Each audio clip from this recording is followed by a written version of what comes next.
கிலோமீட்டருக்கு 300 மீட்டருக்கு இடையுள்ள விகிதம் எழுதும்போது ஃபர்ஸ்ட் நம்ம வந்து அலகுகள் ரெண்டு ஒரே மாதிரி இருக்கான் பார்க்கணும். இங்கே கிலோமீட்டர், இங்கே மீட்டர் இருக்கு.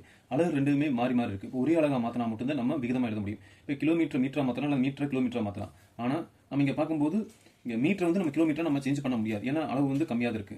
ஆனா வந்து ஒரு கிலோமீட்டர் நம்ம மீட்டரா மாத்திக்கலாம். ஆனா ஒரு கிலோமீட்டருக்கு எத்தனை மீட்டர்னா 1000 மீட்டர். அப்போ 3 கிலோமீட்டருக்கு எத்தனை மீட்டர்னா 3000 மீட்டர். 3000 மீட்டர். ஏன்னா ஒரு கிலோமீட்டருக்கு 1000 மீட்டர்னா 3 கிலோமீட்டருக்கு 3000 மீட்டர். அப்போ கிலோமீட்டர் மீட்டரா மாத்தியாச்சு. இங்க ஏற்கனவே என்ன மீட்டரா இருக்கு. இப்போ நம்ம வந்து என்ன அளவுல பார்க்க ரெண்டு அளவு ஒரே மாதிரி இருக்கு. அப்போ நம்ம விகிதமா எழுதிக்கலாம். விகிதம் 3000 ஈஸ்ட் 300 நம்ம விகிதமா எழுதியாச்சு. இப்போ ஒரு விகிதம் சொல்லிட்டாவே அதை நம்ம பின்னமா எழுதிக்கலாம். 3000/300. இப்போ நம்ம சால்வ் பண்ணும்போது நம்ம விகிதம் சொல்லிட்டாவே பின்னமா எழுதிக்கலாம். பின்னத்தை நம்ம வந்து டிவைட் பண்ணிக்கலாம். 0 கேன்சல், 0 கேன்சல். இங்க ஒரு 3 மணி 3 30.